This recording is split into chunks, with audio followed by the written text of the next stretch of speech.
So far, romance anime from the 2020s have been, I don't want to say bad, unremarkable, sanitized, boring. Outside of Kaguya-sama Love's War, that started in 2019, so... When you take all of the romance anime from the 2020s and look at them together, you start to notice that they're all collectively missing something. Something that's been a core aspect of romantic stories in every medium since the beginning of time. Drama. Drama, heartbreak, heavy emotions. These are all just feel-good shows. And while they are fun and entertaining, they lack that emotional impact that you get when you add drama. Don't get it twisted though, Home Slice. These shows do have their place. In the trash!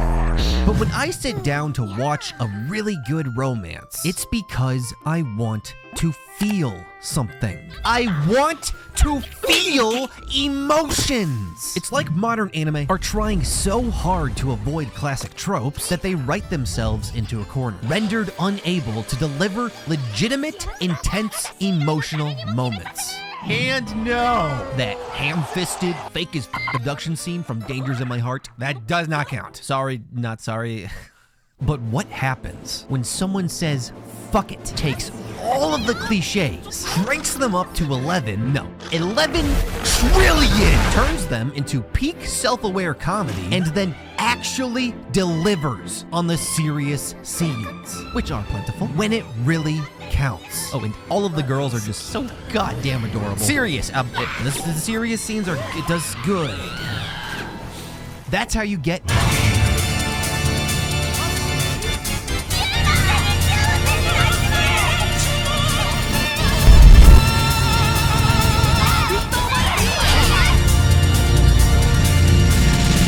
𝐒𝐀𝐄𝐄 is a loner. Not like a crazy incel with murder fantasies loner. I'm really taking shots at Dangers in My Heart here. Just a normal loser loner. Loser! 𝐒𝐀𝐄𝐄 just so happens to overhear his classmates arguing while being chilling at a diner.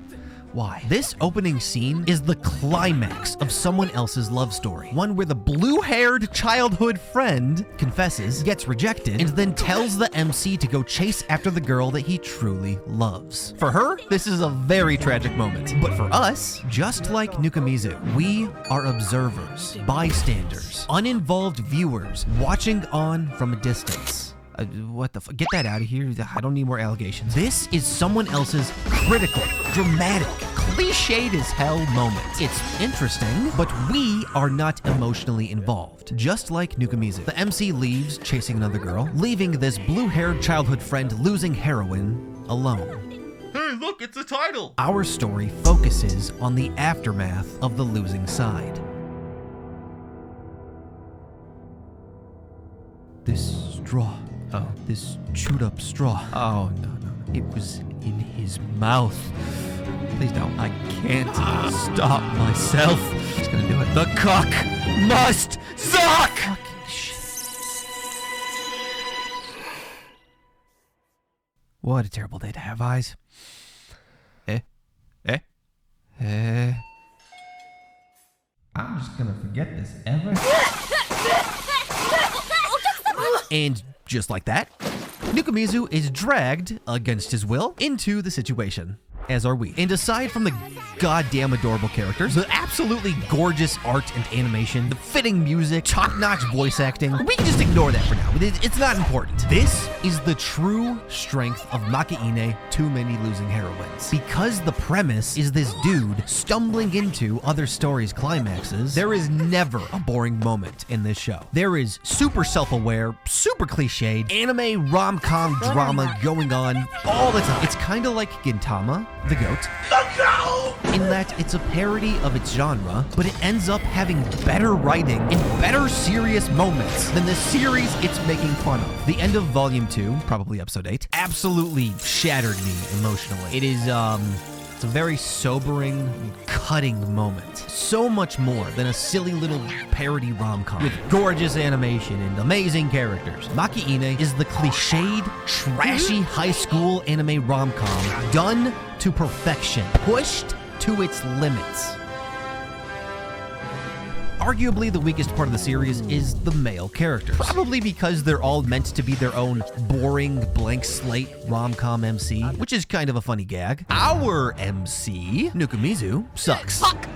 He's a f***ing loser. Dude's boring as hell, has no friends, and tries to avoid people and relationships as much as possible. Guys, fellas, do not be early game 𝐒𝐂𝐄𝐄. He actually has pretty good character development and he's well written, but beyond that, 𝐒𝐂𝐄𝐄 is the perfect lens for this story. Just like 𝐒𝐂𝐄𝐄, during that opening scene in the diner, we start off as indifferent observers, watching this dramatic scene unfold. But we see it as entertainment and nothing more. Then, slowly, reluctantly, over time, as 𝐒𝐂𝐄𝐄 becomes more involved in these characters' lives, we become more and more invested in their stories. And that is when you start to feel the dramatic moments, when you start to actually care about what happens to the characters. These moments have been happening the entire time, from the very start, the opening scene, nonstop. But you feel them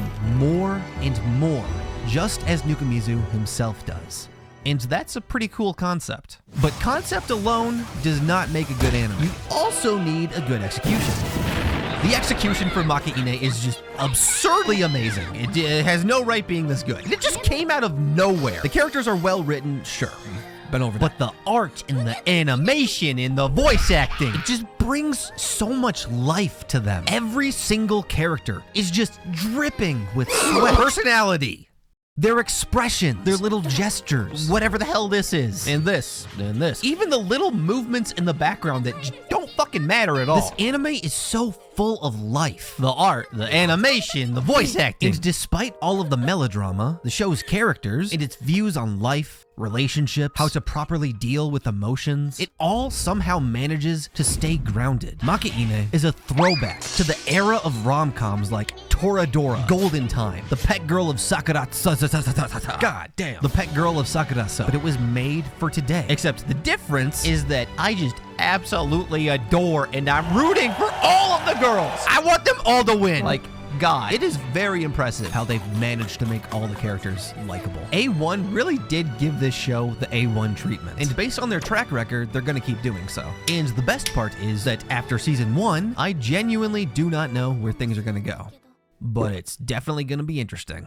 Sorry about the mic, I am on the road right now because of the family stuff. So, my number of patrons has gone up quite a bit since last time, but I promised that I would read off every single name for as long as I can, and I'm pretty sure I still got this. But first, thank you to everybody who helped me get through the incident. That does mean a lot to me. But now, thank you to Sakura Dragon, Marcel, Jordan DePerry, Edmund, Ninjada, Sir Dums, Kevin Pascal, Tim Rick Maruzo Kopova, what the fuck? Dominic Gawlik, Maxwell Pebber, Blurry Muka, Austin Cargill, John Menton, Arvin, Arnold Boyd, DJ Wells, Shelley, maybe later, Ellen Gating, Ro Wrighton, Daimojka, KJ Lum, Mr. Bombastic, Stuttery, Keith Allo, Glitch 265, Threads, Garlavrand. What the fuck are these names? Caliber, Nathan Rogers, Chinstero, Narwhale, Erjo, Timo, Kotan, Brainslug 17, Zikala, Buck, Dagovic, Martin, Lazaba, Noam, Christopher Davin, Benitez, where the fuck? Martin Senek, Jeffrey Hobskin, Opsox, Pax Altalamaus, Cartel Lopez, Cheese Flag 99, Andrew Goggins, Jetlag, IML, CML, Dominic, Shoulder Best, Baron Windy, Toby 56, Next Angelic Dar, My Butthole Monster, Pete, Horizon, Ducky, Ben, Adonis, Soda, Fed Australia. Anyway, that's it for now. Thanks for watching, and thanks for supporting me, and I'll see you all in the next